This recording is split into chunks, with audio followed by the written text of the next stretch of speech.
నమస్తే and welcome back to my channel. ఇవాళ వీడియోలో నేను రాచిప్పలో కాకరకాయ పులుసు ఎలా చేయాలో చూపిస్తానండి. దానికి కావాల్సిన పదార్థాలు: కాకరకాయ చిన్న చిన్న ముక్కలు చేసుకున్నాను, తర్వాత చింతపండు నానబెట్టుకున్నాను, నూనె, పసుపు, కారము, ఉప్పు, తర్వాత కరివేపాకు, ఉల్లిపాయలు చిన్న చిన్నగా కట్ చేసుకుని, మిరపకాయలు, ఒక టమాటో అండ్ దెన్ పోపు దినుసులు అండి. సో ఇదేనండి నా రాచిప్ప. ఇది యాక్చువల్లీ నేను 2 years నుంచి వాడుతున్నానండి. అసలు ఇందులో వంట చేయడం అంటే నాకు చాలా ఇష్టం అనమాట. సో నేను ఇవాళ మీకు దీని గురించి చెప్తూ మనం కాకరకాయ పులుసు ఎలా వండుకోవాలో కూడా చూపించేస్తానండి. సో ఇప్పుడే స్టవ్ ఆన్ చేసుకున్నాను కదా. సో ఫస్ట్ ఏమో చాలా లో పెట్టుకోవాలండి, హైలో అస్సలు పెట్టకూడదు స్టార్టింగ్లో.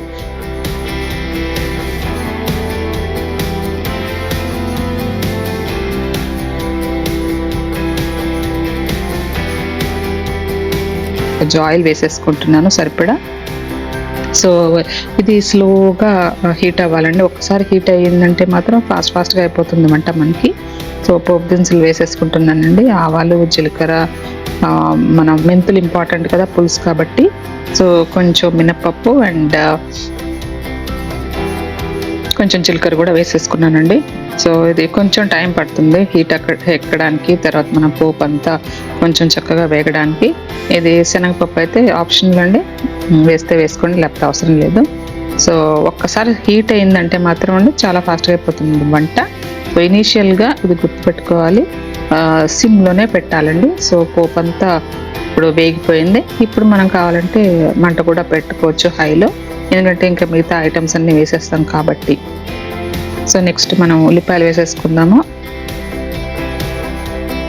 ఉల్లిపాయలు, పచ్చిమిరపకాయలు కూడా వేసేస్తున్నాను. సో ఉల్లిపాయలు చక్కగా మంచిగా కొంచెం కుక్ అయ్యేంత వరకు బాగా వేపుకుందామండి. సో దీనికి సీజనింగ్ చేయాలండి. రాచిప్పని డైరెక్ట్గా మనం కొనేసుకొని డైరెక్ట్గా వాడుకోలేమన్నమాట. నేను కొన్నప్పుడైతే దానికి సీజనింగ్ నేనే చేసుకున్నానండి.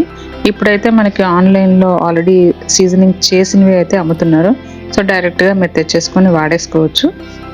లేదు, యాక్చువల్గా నేను ఎలా సీజనింగ్ చేశాను అనేసి కూడా ఒక వీడియో చేశానండి. దాని లింక్ డిస్క్రిప్షన్ బాక్స్లో పెడతాను, కావాలంటే చూడండి. సో ఇందాక కరివేపాకు వేసేసాను, ఎండుమిరపకాయలు కూడా వేసేసాను. ఈ పద్ధతి పులుసు అయితే ఆల్మోస్ట్ అందరూ ఒకే టైప్లో చేస్తారండి. కాకరకాయ ముక్కలంతా వేసేసాను. ఓకే, సో ఇది 3 కాకరకాయలు అండి నేను వాడింది, మీడియం సైజ్వి, చిన్న చిన్న ముక్కలుగా కట్ చేసుకున్నాను. ఇది డైరెక్ట్గా కట్ చేసుకున్న వెంటనే వేసేసాను అనమాట. కొంతమంది ఏం చేస్తారంటే కొంచెం ఉప్పు, పసుపు వేసి కాసేపు పక్కన పెట్టిన తర్వాత దాంట్లో నుంచి కొంచెం వాటర్ వచ్చేస్తుంది కదా, అది పిండేసి తర్వాత పోపులో వేసుకుంటారు. నేనైతే డైరెక్ట్గా వేసేసానండి. సో ఇప్పుడు ఇది ఆల్మోస్ట్ ఒక 10 minutes, కొంచెం ఉప్పు వేసాను చూడండి. ఒక 10 minutes ఇలాగే మధ్య మధ్యలో కలుపుతూ వేపుతూ చూస్తూ ఉంటానండి. సో దాంతో ఏమవుతుందంటే ఆ పచ్చి వాసన, చేదు వాసన అనేది వెళ్ళిపోతుంది. సో ఆల్మోస్ట్ ఒక 10 minutes తర్వాత కలర్ ఇలా మారిపోయింది చూడండి, లైట్ కలర్కి వచ్చేసింది. ఇప్పుడు మనం ఫర్దర్గా పసుపు, కారము అన్నీ వేసేసుకుందాము. సో ఇది బరువుగా ఉంటుందండి ఈ రాచిప్ప అనేది. సో హ్యాండిల్ చేసేటప్పుడు కొంచెం జాగ్రత్తగా పట్టుకోవాలన్నమాట.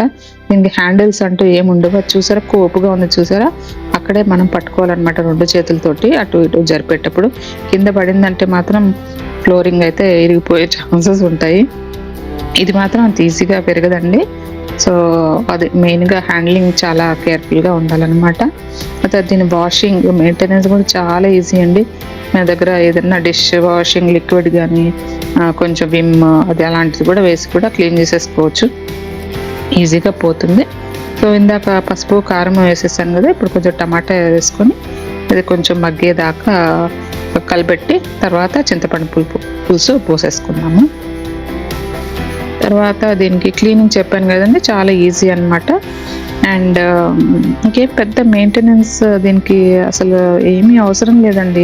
ఇప్పుడు మట్టి పాత్రలు అనుకోండి, కొంచెం అవి డెలికేట్గా ఉంటాయి, పడిపోతే ఇరిగిపోతాయి, అలాంటి ప్రాబ్లమ్స్ ఉంటాయి. దీనికి ఆ ప్రాబ్లం కూడా ఉండదండి. యాక్చువల్గా ఇలాంటి రాచిప్పలు కొంతమంది ఇళ్లల్లో తరతరాల నుంచి కూడా వచ్చినవి ఉంటాయండి. నాకైతే చాలా ఆశ్చర్యం అనిపిస్తుంది అనమాట. అంటే ఇమాజిన్ అండి, 50, 60, 70 years పాత రాచిప్పలు కూడా ఉన్నాయంట కొంతమంది దగ్గర. భలే అనిపిస్తుంది అండి నాకైతే. అది ఏంటోనండి సంథింగ్ చాలా మంచి ఫీలింగ్ వస్తుందండి దీంట్లో కుక్ చేసినప్పుడు. తర్వాత ఇలాంటి రాచిప్ప పాత్రలో టేస్టీగా కూడా ఉంటాయండి వంటలు. ఎందుకంటే దీంట్లో చక్కగా హీట్ అంతా బాగా 4 వైపులా మంచిగా స్ప్రెడ్ అవుతుందనమాట ఈవెన్గా. కుక్ అయినప్పుడు కూడా చక్కగా ఉడుకుతుంది అది. సో ప్లస్ దీంట్లో నుంచి కొంచెం మినరల్స్ అవి కూడా కొంచెం యాడ్ అవుతాయండి మన కుకింగ్ దాంట్లోకి. ప్లస్ మన వంట ఏదైతే కూరగాయలు అవి వాడతామో వాటిల్లో కూడా మినరల్స్ అవన్నీ చక్కగా అందులోనే ఉండి మంచి ఫ్లేవర్, టేస్ట్, హెల్తీగా కూడా ఉంటాయన్నమాట మనం చేసే వంటలు. సో అయిపోయిందండి, చూసారా నూనె కూడా తేలిపోయింది. ఆల్మోస్ట్ అయిపోయింది, ఇంకా ఆపేసుకోవచ్చు. సో ఇదండి రాచిప్ప గురించి. అండ్ ఇది వాడే కొద్దీ కలర్ కొంచెం నల్లగా అయిపోతూ వస్తుందండి. సో అదేం పెద్ద ఇబ్బంది ఏం లేదు, అలాగే ఉంటుంది. ఆపేసానండి స్టవ్. సో ఇంకోటి ఏంటంటే ఇది చాలాసేపు ఆల్మోస్ట్ కొన్ని గంటల వరకు కూడా దీంట్లో మనం ఏదైతే పదార్థం తయారు చేసామో అది అట్లాగే వేడిగా ఉంటుందండి, వెచ్చగా ఉంటుందన్నమాట. అంత ఈజీగా కూల్ అయిపోదు అనమాట, వెంటనే కూల్ అయిపోదు, టైం పడుతుంది, గంటలు పడుతుంది అనమాట. సో వడ్డీ చేసుకుందామండి డైరెక్ట్గా. నేను వేడి అన్నంలో వేడి కాకరకాయ పులుసు వడ్డిచ్చేస్తున్నాను. ఇది ఎంత అసలు ఈ ఒక్క కూరతోటి మొత్తం తినేసేయచ్చండి, అంత టేస్టీగా ఉంటుందన్నమాట ఈ కర్రీ. సో ఈ రాచిప్పలో మనం రకరకాల వంటలు చేసుకోవచ్చండి. పప్పులు, ఆకుకూర పప్పులు, పప్పుచారు, తర్వాత ఇట్లాగా పులుసులు, తర్వాత any type of gravy curry, masala curries అలాంటివి ఎన్ని రకాలైనా చేసుకోవచ్చు. చాలా బాగుంటుంది. ఫ్రై కోసం అయితే కొంచెం కష్టం అవుతుంది, ఇబ్బంది అవుతుంది, ఎందుకంటే కొంచెం లోతుగా ఉంటుంది కాబట్టి. కానీ ఇప్పుడు వీటిల్లో కూడా రాచిప్పలో కూడా కడాయి మోడల్స్ వస్తున్నాయి అన్నమాట. సో అలాంటివి కూడా ట్రై చేయొచ్చు మీరు. సో ఇదండి, నచ్చింది అనుకుంటాను మీకు ఈ వీడియో. మీరు కూడా తెచ్చేసుకోండి రాచిప్ప. ఓకే అండి, thank you for watching. Bye, take care. And నేను ఇంకో కొత్త వీడియోతోటి వచ్చేస్తాను మీ ముందుకి. Okay, bye.